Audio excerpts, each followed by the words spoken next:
Go ahead. Okay. Hi, I'm Stefan Lohrer, and I work for Creative Art Materials, and we are the importers of Caran D'Ache. Caran D'Ache is a line of Swiss art materials made in Geneva since 1915. And actually, Caran D'Ache was named after an artist. His name was Emmanuel Poiret. Emmanuel Poiret did political cartoons and caricatures, and this was during the end of the 1800s, early 1900s, and he was a Frenchman of Russian descent. And anyway, he at that time he used the pseudonym Caran D'Ache because he was making fun of the government. I guess it was a good idea to not use your own name. And anyway, he used the Russian word for pencil. He was a Frenchman of Russian descent. Certainly will, man. Yeah, and he used the Russian word for pencil, which is Caran D'Ache. And the owner of the company was a huge fan of Emmanuel Poiret, or Caran D'Ache, and named the company after him. So that's where we got our name. Caran D'Ache is a very environmentally friendly company. But guess I should outline it here. What we're going to do, we're going to talk a little bit about the company in general. Then we'll talk about environmental and health issues relating to art materials and how Caran D'Ache handles that.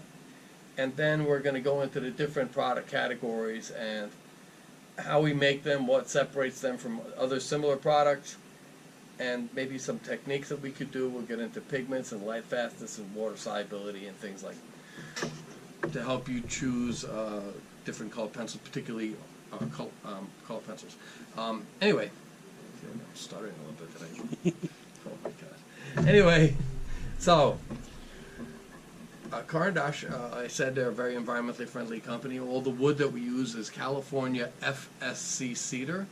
FSC stands for Forest Stewardship Council. So select cut sustainable forests. It's a straight grain cedar which doesn't warp, causing the pencils to break and stuff. We'll get into that more later. All our varnishes on new production pencils is water-based varnish. The industry standard is acetone-based varnish. And the difference is that these are actually they take a lot longer to make because it takes 3 times longer to dry them, so it does slow down production. But a lot of people like to gnaw on their pencils like little rats, and we don't want them getting sick, so they're far less toxic. And they are biodegradable, so we feel like that's important. All the water from Lake Geneva that we use for various production methods or procedures is filtered and goes back into the lake, and for decades it went back into the lake cleaner than it came out. But now, since the Swiss factories are doing that and the lakes are a lot cleaner, it goes in about the same. So in Switzerland you have this unique situation where the factories are actually filtering lakes as opposed to putting pollutants into the bodies of water. So I think that's a great thing. All of our pigments that we use are German and Swiss pigments, which are, in addition to being super high quality and very light, fast pigments, they're made environmentally in a very, very responsible way. The factory is 30% solar powered. Even, this is the craziest thing, you know, when you make pencils, there's a lot of wood shavings and sawdust, because there's a lot of routing that goes on to make pencils, and when you sharpen them you have shavings. What they do is they compress these shavings into bricks and use them in a furnace to heat the factory in the wintertime. So I mean, it's just a very, very environmentally friendly company. So I like working for them because I feel like I can stand behind them and feel good about it. As far as health goes, our products conform to CE. And CE, which you can see right here, CE is the Conforme Europa, which means that it's the strictest in the world as far as heavy metals and toxins go. The strictest standard in the world. It's the European standard for children's toys. It's far stricter than any standard anywhere else. And all of our products are hypoallergesic, so there's no soy product, there's no soy additives, there's no egg-based products, like even our gouache is not egg-based. There is no wheat or flour, gluten-based products, so obviously no peanut-based oils or anything like that in any of our products. And this is extremely important because especially in school situations where you're dealing with a lot of kids where you don't know who has an allergy to what. And when, you know, because art materials are a very, I want to say, intimate kind of product. And I mean that because there's a lot of physical contact. A watercolor pencil, you may put it in your mouth to get a broader stroke out of it. You know, you're taking a crayon, a wax crayon, or an oil pastel, right, like a Neocolor 2, or an oil pastel, and then you're blending them with your fingertips, right, blending two colors together, and look at, see how rich those colors are, right, and you blend them together with your fingertips, right, and now you have them on your hand. You may touch your eyes later, you may pick your nose or put your fingers in your mouth, hopefully not one after the other.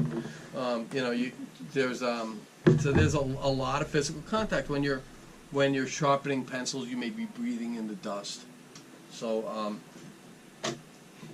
in fact, even our pastel pencils, and pastels are one of the most, pastels and pastel pencils are one of the most dangerous mediums around because of the amount of talc in them. And they've actually done autopsies on pastel artists where they found literally pounds of talc in their lungs. Pounds, not ounces, pounds of talc, which is not good. So we went to great lengths to make our pastels and pastel pencils extremely low dust, so you can work with them in an indoor environment. Good, you still want to ventilate, but they're much, much less powdery, or there's less debris in the air than you would with other ones. So we try to make a really safe product. So now we're going to talk about Caran D'Ache products, and I like to do them in the same sequence as we do if you're in school taking an art, you know, if you're an art major in school, you would take drawing 1 first, where you would work with graphite and charcoal and so forth, and then you may take color theory, and then get into color pencils, where you start working with some colors. And so we'll kind of follow that same sequence of events, but in the products in the order that you would be using them. So the first thing that we'll talk about is graphite. Now, Caran D'Ache has been making graphite since the very beginning. We make a lot of different types of graphite in a lot of different shapes and different hardnesses. One of the main things that separates our graphite from other companies is that we use a blend of 3 different kinds of graphite. We use Sri Lankan, Zimbabwe, and German graphite, all of which is over 99% pure. And they put it in roll mills, you know, I'm trying to think of the name for the grinders, and they grind them 6 times, which is much more than any other brand. Now, the reason we use 3 different types of graphite is because, you know, I don't know who knows this, if you know this already, but graphite is actually a ceramic product. Very much like a coffee cup or a cup of tea or something like that, right? Or brick. Because graphite is a blend of graphite, which is a mineral in the carbon family, mixed with clay, and they fire it, and once you fire that, because it's partially clay, it becomes a ceramic. And the hardnesses of the graphite are a direct result of the proportion of clay to graphite. Let's say you have a big pile of ground up graphite, and you add a little bit of clay to it. What's going to happen are 3 things as you add the clay. The clay is going to bind it together, right? It's going to make it harder. But as you add more and more clay, you're also diluting that graphite, so it's going to continue to be lighter. So let's say you have a little bit of clay and you start with like a 9B, which most people can't even make a 9B because there's very little clay in it and it falls apart. Then as you continue to add more clay to the graphite solution, you get to an 8B and work your way down to an F, and then an HB, and then you go into the Bs where it starts to get very, very hard, and a lot of them are scratchy. But because we use a really pure graphite without any kind of sand particles in it or anything like that, they never feel scratchy. And the clay we use is called montmorillonite clay. Montmorillonite clay is actually used as an industrial lubricant when they do fracking or drilling for oil, because what it does, they put it on the drill bit to prevent the drill bit from burning up. And the reason we use it in graphite is because of its lubricative quality. It doesn't resist you on the paper, so you can use them, and it just feels very, very buttery. Now you'll notice that there are different shades of black here. That's because, like I said before, the more clay you add, the lighter it's going to get. That there are companies that tint their graphite somehow to make them all the same shade of black, all the different hardnesses. We don't do that, and the reason we don't is, and there's nothing wrong with doing that, by the way. If you want the uniform blackness on all the hardnesses, there's nothing wrong with that at all. We prefer not to do it that way. We prefer to have the different shades of gray because it makes it easier to establish your values. And you could do a hard line in a softer shade of gray, which we think is kind of neat. By the way, the clay, we mix it up in what essentially looks like a giant KitchenAid. And you could look it up and see all these machines if you go to YouTube and look at how it's made, color pencils. Because that video, it used to be a TV show, and that video was actually done at the Caran D'Ache factory in Geneva. And you can see all that stuff. But we actually mix up the clay with water for about 3-4 hours, and then put it into a centrifuge filter. And there's a bank of filters around the centrifuge. It spins it very fast in its liquid form, and all the sand particles and pieces of dirt or silica and things like that, quartz crystals and what, get caught up in these filters in the centrifuge, and the very fine clay particles are gathered in a vat, still in liquid form, then mixed with the graphite, filtered yet again through another filtration system, and then they are baked into these discs about the size of a frisbee, and then they are ground again several more times, then reconstituted and extruded into the different shapes. Now, you'll notice that even amongst the pencil, we have these graphite woodless pencils that are about 9 millimeters thick. Then we have these 15 millimeter cubes. We have 10 millimeter cubes in different hardnesses. I think the cubes are 3B, 6B, and 9B, and the woodless pencils are in HB, 3B, and 6B. You can get the pencils, or the graphwood pencils, that's a technolo. The graphwood pencils are available in 4H to 9B. And there are different core diameters. So the people who, like engineer and draftsmen that are using the harder cores, they prefer a thinner core as well, so they don't have to sharpen them as often because they're working in very fine detail. Whereas somebody who's maybe a poet or a writer who's using an HB, which was a point of reference would be like the old number 2 pencil we used in school, they would want something more in the middle, not quite as fine, but not really broad either. And sketch artists that are using the 6Bs and the 8Bs and 9Bs, they want a much thicker core, so there are different core diameters that are all appropriate for the function that they're meant to be used for. We also make a water-soluble graphite called technolo in a HB, and a 3B. These are, the difference between these is the waxes. After they're fired, we soak them in synthetic waxes. And if we're going to make, and every hardness has its own recipe of waxes.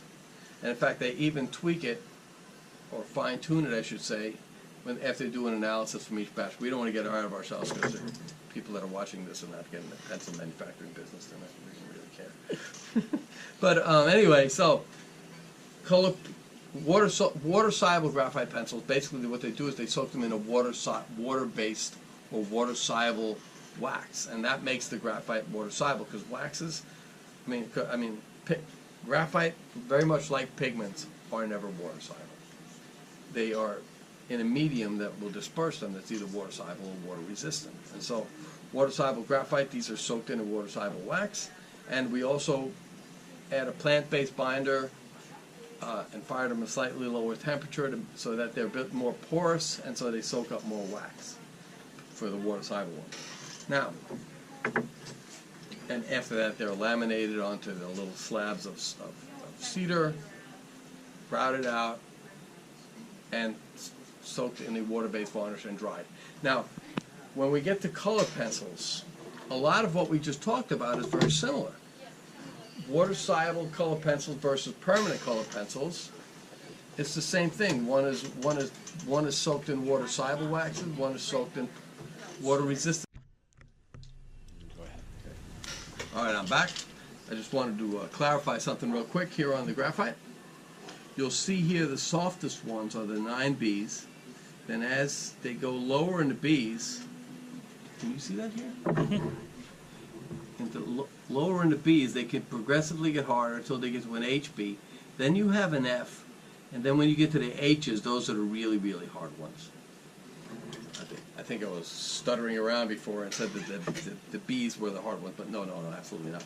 The high B's are the soft ones that are very dark, and as you get to the H's, they become much harder and more of a lighter shade of gray.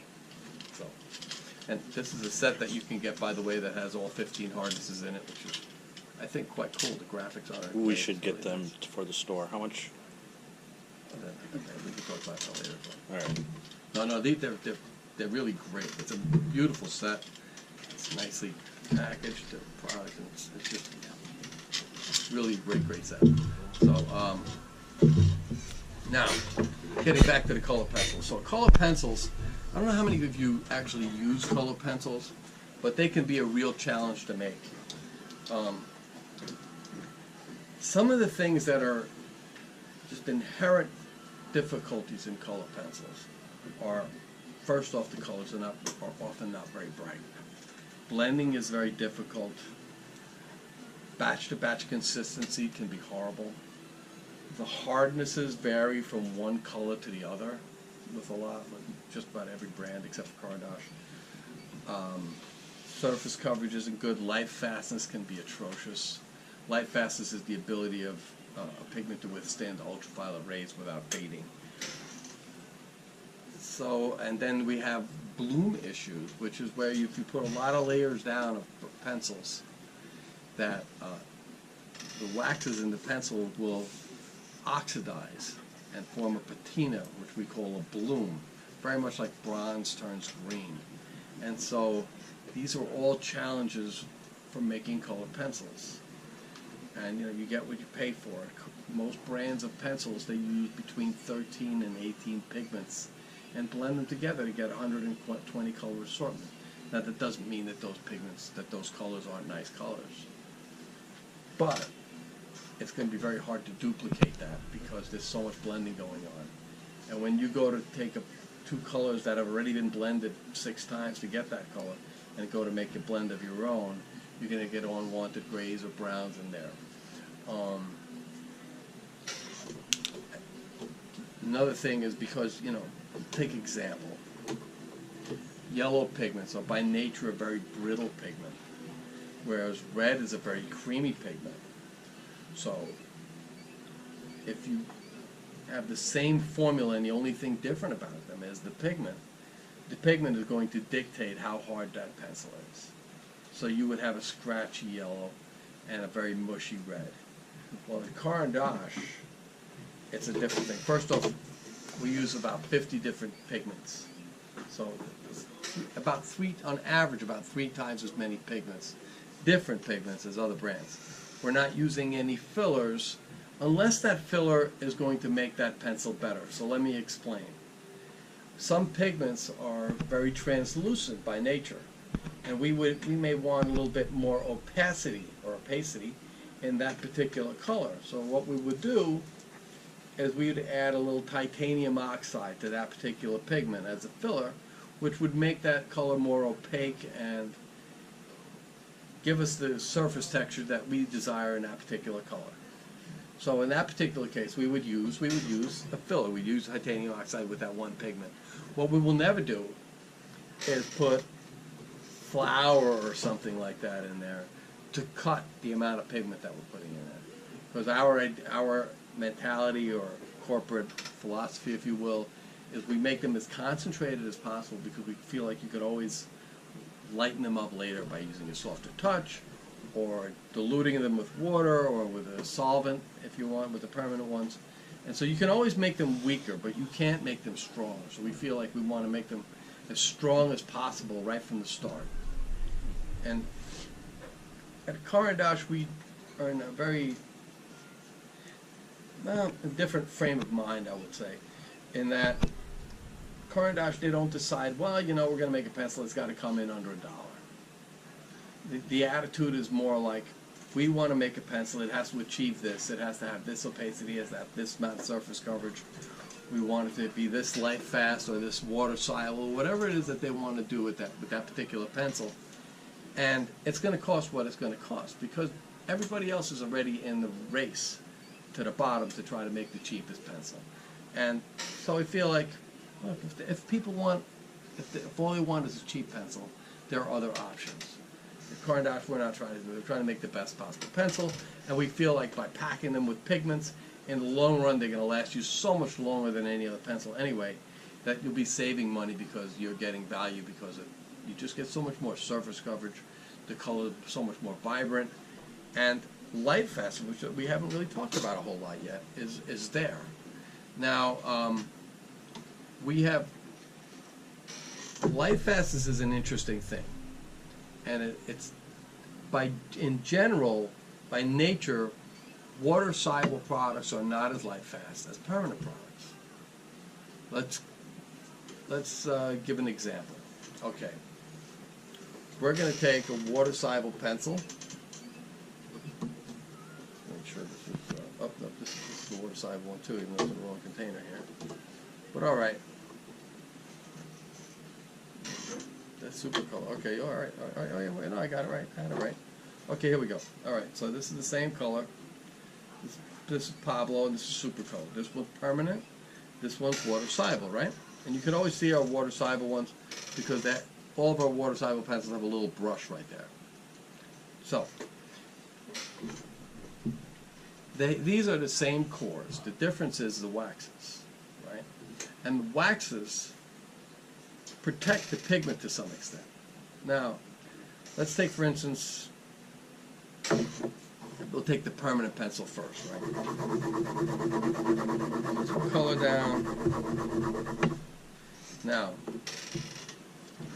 the waxes that are in this pencil protect these pigments to some degree, right? Now, when you take a watercolor pencil, you can see it's the same shade of red, it's the same pencil. And we're going to dissolve this, right? Yeah.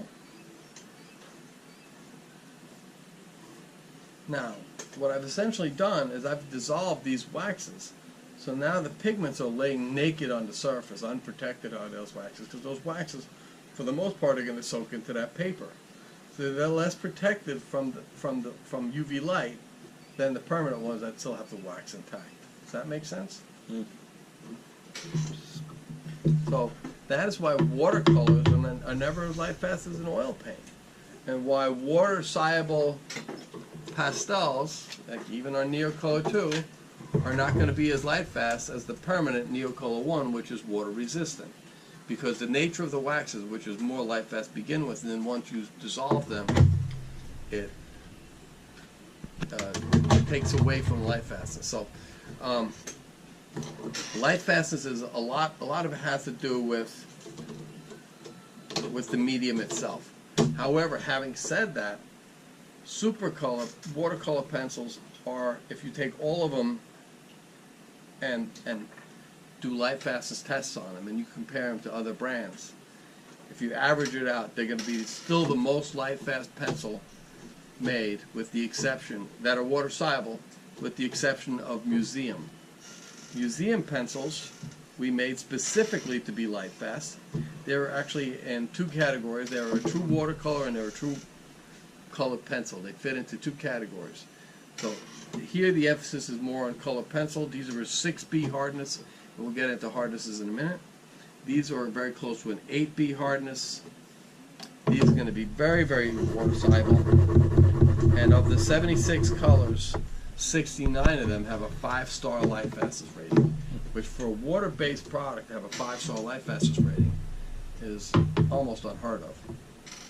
So, look at the color saturation I'm getting out of that. I mean, now you'll see here there's a little bit of a ghost line, right? You'll always get that with watercolor pencils, regardless of. So basically, here's what you do. A lot of times you want that ghost line, because if you're drawing like the bark of a tree or something like that, where you have the pattern of like an oak tree or something, and you want to go over it and get like that watercolor effect, it's nice to have some remnants of that pencil underneath. in fact, there are going to be times where you want more of it. So what you would do is like you would do the pattern of the, pattern like this, whatever. Right? You go over it with a water soluble, one to make sure this is water soluble, right?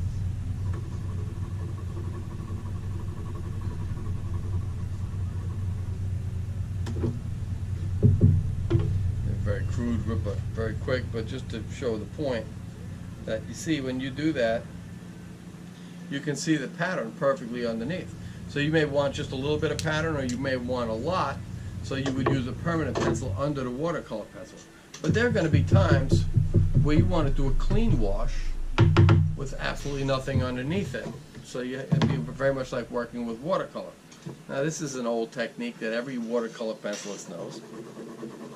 And that is basically, you take your color from one piece of paper and bring it to another piece of paper, right? So now you just have a nice clean wash. And you can even do blends, like one of the things I like to do is, like, if I want to get like an India ink kind of color, I can use a little Prussian blue and a water-soluble graphite.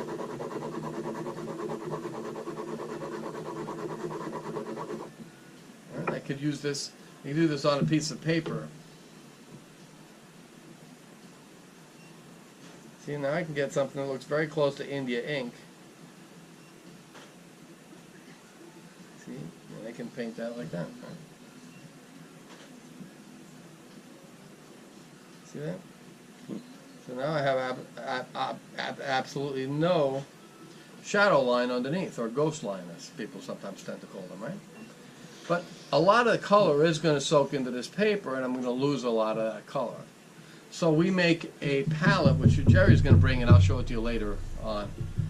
And what it basically is it has kind of the texture of a cutting board that you would use at home to cut your onions or something like that. And you could use, in fact, you could use a cutting board. The only thing is that once you've chopped all your onions on it and everything like that, there's going to be ridges in it, and you may break the point of your pencil off as you bring it across those ridges. So it's nice to have a designated one for using it as a palette. And this one it's smooth on one side for paint, and it's rough on the other side for watercolor pencils, or water-soluble graphite, or water-soluble crayons. And it works great, and you can just wash it with a little scrubby, and it's shaped like an easel, got the thumb hole in it. And they retail, I think, for $13 or something like that, somewhere around that. It'll work absolutely fantastic. So we'll talk about that more. Get rid of this here.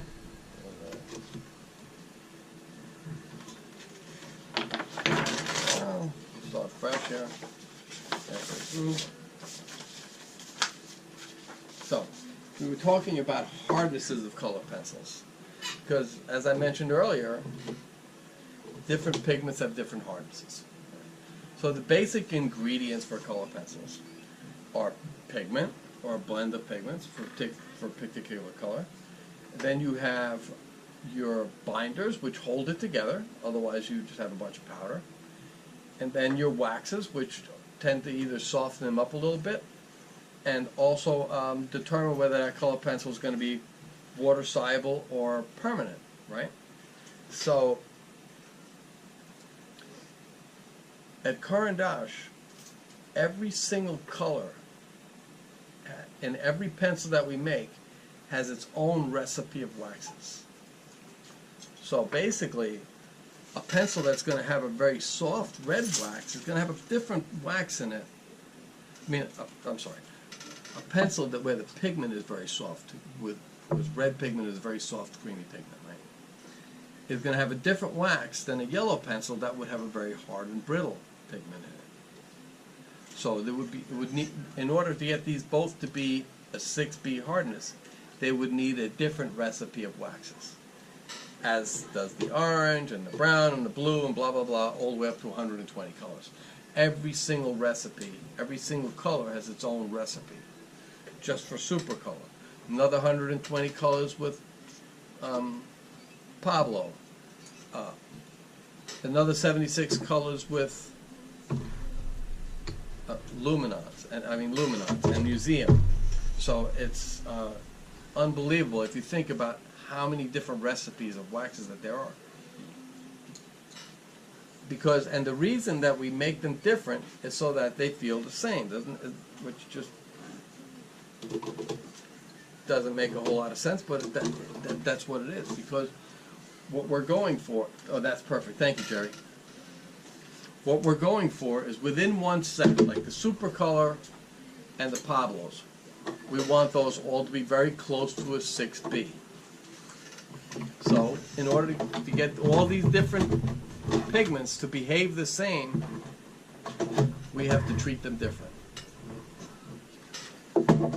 In order to get the luminance, which is our permanent super archival pencil, and our museum, which is a very extremely archival water-soluble color pencil, these are very close to an 8B. Now there are some mineral pigments in a couple of these colors where we couldn't get to an 8B, but we got as close as we could. But and they're very, very close to an 8B. And there's a reason that we do this. Obviously, because it's a very labor intensive. We would spend that kind of time on something that we didn't feel had a payoff. And the reason that we do that is that when you lay it down on paper, when you go from one color to the other, there's no difference in pressure that you have to take. You know what I mean? Like, you get used to one, you're used to all of them. The purple one is going to feel like the green one is going to feel like this ochre or camel or whatever that is. They're all going to lay down exactly the same. So you don't have to sit there and kind of test them first to see how they're going to lay down. You can confidently go from one to the other without any thought. And it's not even something that happens necessarily on a conscious level. You just flow with them, and people tend to like them. You can see that they're equal. Yeah, you can see it at a glance, right? Mm-hmm. So they really work beautifully like that. So now Pablo, which is our permanent 6B pencil, this is a workhorse pencil. 6B is a great hardness for cross hatching, fine detailed work, all your basic drawing. The luminance, which is an 8B, which is much, much more archival, but it's also a lot softer. It has a higher concentration of wax, and it's a direct wax infusion. What they're doing here is they grind the waxes in cold with the pigments, blend them in so that they're evenly dispersed throughout the whole core. Because it's between 30 and 40% waxes. Again, every color has its own recipe and the quantities of waxes, and there's no fillers, so we can use a higher concentration of waxes and still have a very, very strong pencil. But the 8Bs are great because for larger surfaces, and they lay down really, really nice. Now, when I can go, by the way, there's no blooming with any of our pencils, which is like the white patina that I was talking about earlier. But I can go 5-6 layers deep with these. Never have any kind of blooming issues.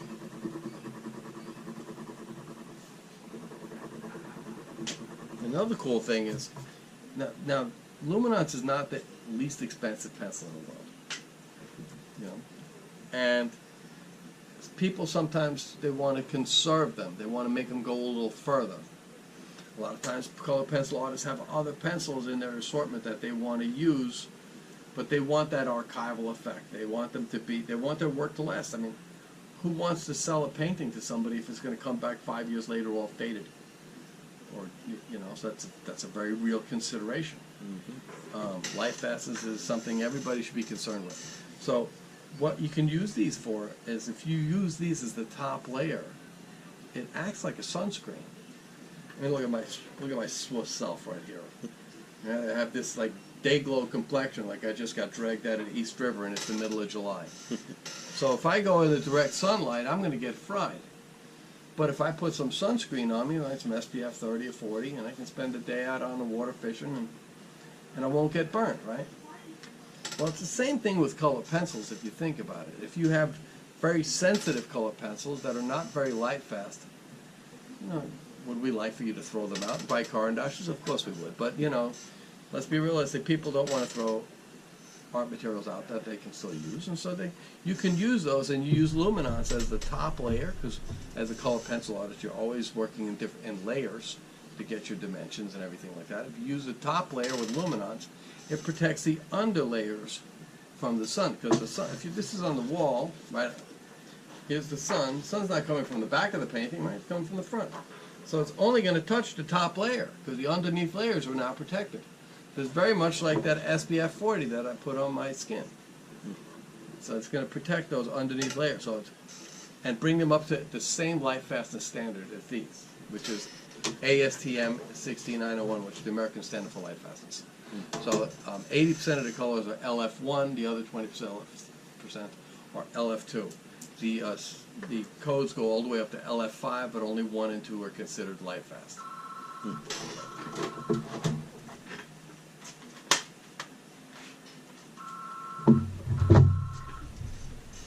Now, the luminance pencil, which I shouldn't have put away, actually I forgot to mention one thing about these. Because of the wax content in these, they work really well on an Icarus board. There's a couple in California, Mario and Esther Roy. And Esther is an amazing artist. She is in the Color Pencil Society chapter, I think, down in San Diego, San Clemente, somewhere in that general area. And or in Southern California, anyway. And what they did is they invented this drawing board that has called an Icarus board, like the guy who flew too close to the sun. And this Icarus board has a heating element underneath that you can move around. And so you could do hot wax blends, almost like a hybrid of encaustics on this Icarus board. And it only works with the waxier pencils. And so she prefers to use these because there are other pencils that work because they have a high wax content, but unfortunately they don't have a very high pigment content. So these have an extremely high pigment load, but they also have a low melting temperature, so they work phenomenal on that. And she does these jellyfish and sea anemones and stuff like that, or anemones, that are translucent. You can't even tell it was on a color pencil. It's absolutely phenomenal. And she uses luminance, but you can also use the neocolors and even the neo-pastels on that because of wax and oil content in the neo-pastels that they'll work as well. Mostly she uses luminance though. Pablo's, these don't have a high enough wax content to work on Icarus, but they work great on a million other things. You can use them on stone, you can use them on any other kind of substrate. In fact, one of the things that the Pablo pencils are used a lot for is photo retouching. Not, you know, it's actually not retouching, really colorization, where they take old antique black and white pictures and they photograph them and they put them onto a paper that has a little bit more tooth, and then they go over them and colorize them. And the color pencils that they use for that, or the people that do that, a lot of them use Pablo because they feel it's an excellent pencil for the purposes. But this is your basic everyday workhorse pencil. This is more for professionals or for people who really are concerned about them being super archival. And you can, like I say, you could use them together with the Pablos on top of the Pablos. The Super Color Pencils is a water-soluble pencil that is a 6B hardness. You can use these, by the way, the Super Color Pencils along with our Near Color watercolor crayons. You can use these on fabric and add water, like give me an example here. I'm drawing on a piece of fabric. All right, and we're back, guys. So, Caran D'Ache, we make a lot of different types of pastels. We make Neocolor 2, which these are the water-soluble pastels. We make Neocolor 1, which is a water-resistant pastel. These are both, by the way, wax pastels. Okay? We also make an oil pastel called Neo Pastel. It's excellent. And then we make the chalk pastels, or standard soft pastels. which they're kind of, they're not really super soft, and they're not the harder ones. They're kind of halfway in between. A great surface coverage, very low dust. So, and we have the pastel pencil that go along with these pastels. These are available in 84 colors. So let's talk about Neocolor 1. Neocolor 1 is not water soluble, as I had said. Excellent for sgraffito, which is basically when you put light colors down, put dark colors over it, and then you shave off the top layers. Forgive me for these ratty old sets, but I've had these things forever. They just last so long. They're very, very loaded with pigment. I mean, you can just see the surface coverage here. It's just absolutely incredible. Even the yellow, I'm going to take a little chunk of yellow that I've broken off here. Just see a little piece like that, and I'll put it down. And you can see it didn't wear it out at all. So these are, by the way, you can solve these with a solvent. You can melt them in the cap and apply them to your support like that, just like you would an encaustic. In fact, you can draw with them on an encaustic board and, or on the heater, and put your support down and with an oven mitt or something, spray it down and lift your prints off of it. People use these. They melt them and mix them with beeswax or the other wax I'm thinking of. Paraffin. Paraffin, yeah. With either beeswax or paraffin. They use them to make candles. They used, with other brands of crayons, they'd have to use 2, 3 of these size crayons just to dye one candle. And here, you could break off a piece about the size of that, and that's enough to do a decent sized candle. So very, very concentrated. Then the Neocolor. Oh, you can do mono prints too, by the way. You can use, instead of using water to put down on your support, you just spray a light coat of solvent over it, lay it down, spray it, and you can do a mono print that way on it. So they work great that way. Neocolor 2, as I mentioned earlier, and you can use these as a resist. Neocolor 2, the water soluble ones, like the Supercolor, you can use them on fabric. You can use them as an underpainting. Although they will come up again, but if you're using a dry medium, it's not a problem. And once you activate them with water, there's still plenty of tooth to work with other mediums over it.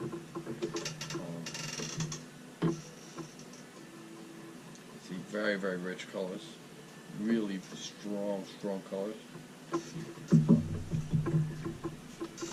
Excellent product. People use these for all kinds of purposes. They do silk screening with them. Like I said, mono printing. You can draw right onto the silk screen. You run a bead of like golden silk screen media or a jacquard color releaser. Squeegee it down, you'll be able to get 3 nice prints out of it. You can even, if you want to draw a poem, you can write a poem with a mirror image with a water soluble graphite, and then use it together, do a little silk screen or a caption or something like that.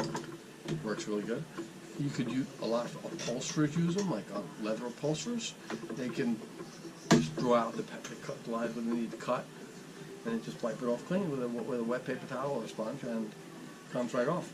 People are using them for daily restaurant specials, snack boards where you see, you go in and they may have soup du jour or chicken and corn or whatever. The wet rag comes right off. They use them for a million different things. Body shops use them for marking bumpers or mufflers and fenders before they cut them, and they can just wipe it right off. So a lot of industrial uses for these, but mostly just people draw with them, and then you can go over it with a paintbrush and use like a watercolor or a gouache.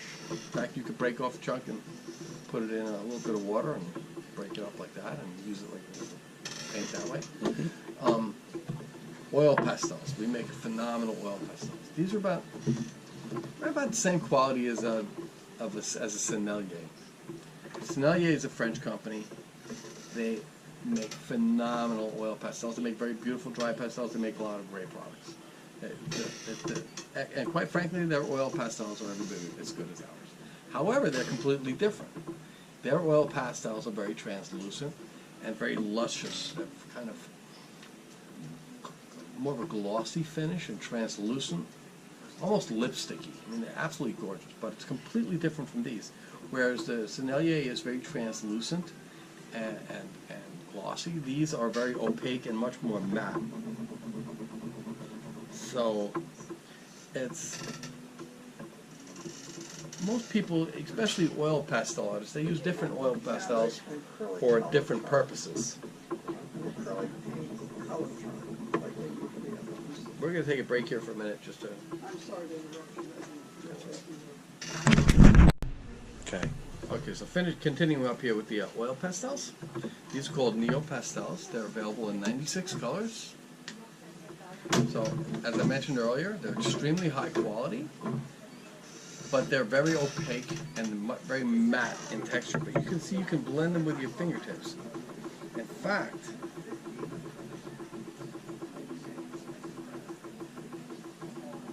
you'll notice that there's no oil around the perimeter. A lot of oil pastels, they leak oil, almost like an old English motorcycle. So where the oil is kind of seeping out into the paper. So none of this happens with Caran D'Ache oil pastels. Yeah, I have a lot of customers that ask, what kind of paper do you use? Yeah. See what you can use. There are people that use these oil pastels, and they can get like airbrush techniques out of it. What they're doing is that, now this is a very simplified version of it. They're cutting them into the shapes they would, just as if they were airbrushing, and then they do that.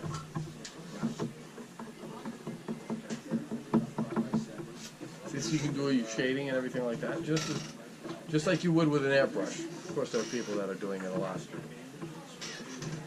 Well, on another level than I am. I'm just doing a very simplified version here. Okay. Because it's an oil pastel, they act as resist, so you can use them as resist. You can use them together with a wax pastel. In fact, if you use an oil pastel together with a wax pastel, you get even more opacity. But you always have to put the wax pastel underneath. If you've painted your kitchen in the past, or a bathroom, and maybe it had oil paint on it before, and you try to put acrylic paint over it, you'll notice that it won't adhere. But if it's painted in acrylic and you go over it with an oil, it's no issue. And it's the same thing here. If you have a wax-based pastel underneath and you go over it with an oil, it's no problem. But vice versa, it doesn't work well. And you can see here, blends I'm getting are absolutely beautiful, and it's even more opaque than just two oil colors, oil pastels together. Now, oil pastels are interesting. They were originally developed by the Japanese, and the purpose of it was to overcome some shortcomings with oil paint. And so I better explain that because, well, here's the thing. If you've been to museums and you've seen old oil paintings from hundreds of years ago, you'll notice that a lot of times they have crackles in them. And that is because the oil paint dries, it becomes very stiff and very hard, and it doesn't want to move. And frames, if let's say they use linen, not cotton, if they use cotton, they would never crackle because that cotton would rot and fall apart long before that would ever happen. But if they use linen, right, like Bob Wheaton does here with his paintings, Wheaton lasts for hundreds of years. And what's going on here is if you use it with an oil paint, after it's dry, in the summertime when the frames absorb moisture from the humidity in the air, and the wood expands, it stretches the canvas, right? In the wintertime, the wood gets dry and cold, and it contracts. Stretches, contracts, stretches, contracts. The years go on, and then after it loosens up a little bit, it starts to flex this way.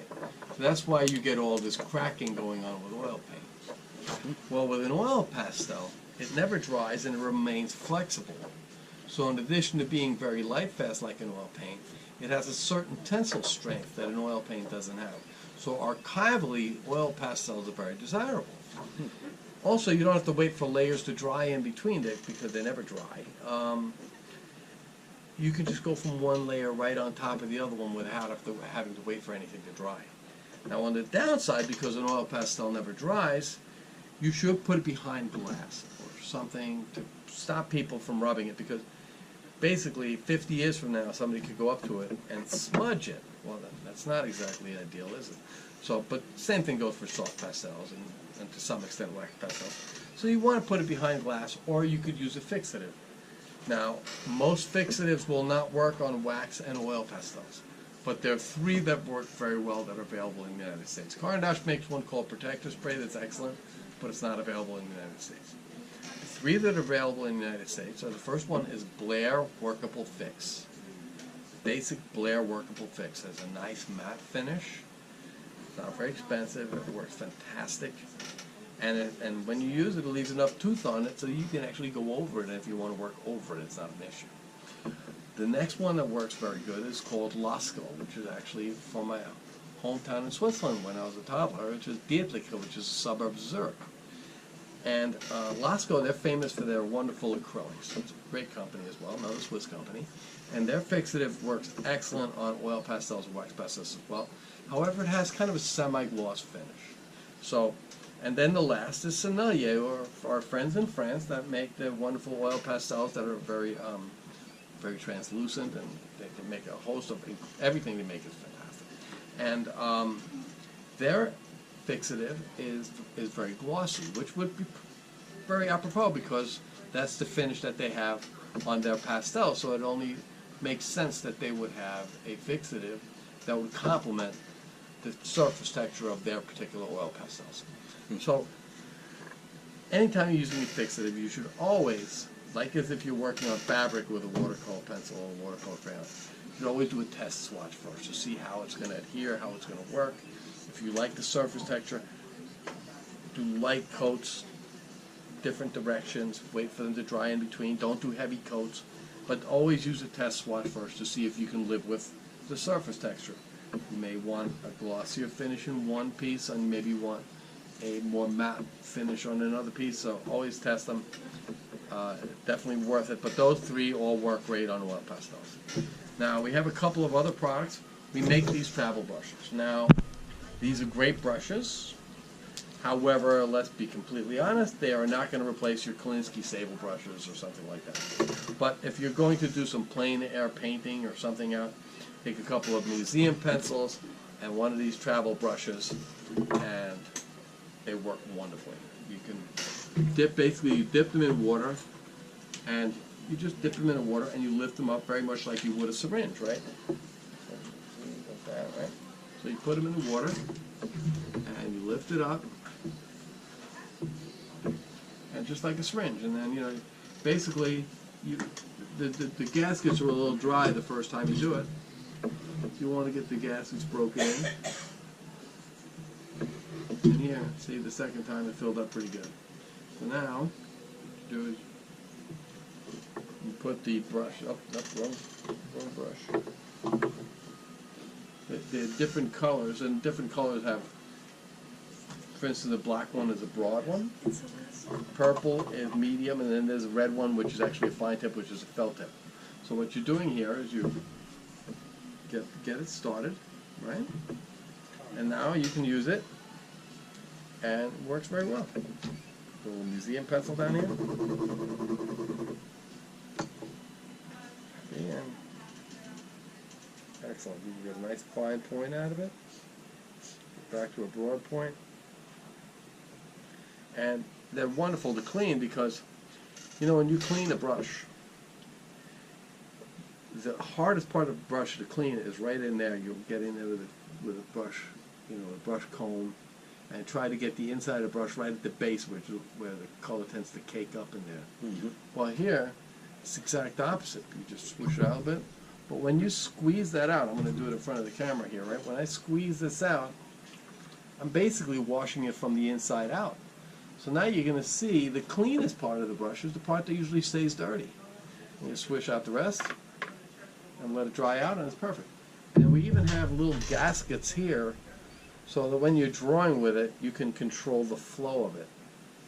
So it's a very practical brush. It's a great brush for especially if you're going to be going out and you've got a little pad that you like to work with when you're doing your drawings about town and sketches and so forth. And they even have like a little thing, like you put it in your shirt pocket like a pen, and great. Carry a couple of these. And in fact, you can buy them individually. You could buy a set of 3, which comes with this broad one, the medium, and then the fine point one, which is the red one. And you can use them with ink and even with pigmented ink. And some of the other travel brushes that are out, if you use them with pigmented ink, the pigments tend to get caught up in the fibers. But these will actually work. Okay. Just know that once you put ink in them, it's not going to be a water brush. Didn't know that. So that's fine. So that's it. Thanks for. I did want to say one more thing. I want to thank Bob Wheaton at Soave Faire for letting me do this. And these are some of the oil paintings, postcards of the oil paintings that Bob does, and they're from mostly historic buildings around this area. And so, in addition to being historically interesting, they're beautiful paintings, and you can get prints in full size. So get a hold of Bob over here at Soave Faire and check out his work and our Caran D'Ache products. So thanks a lot. Have a nice day.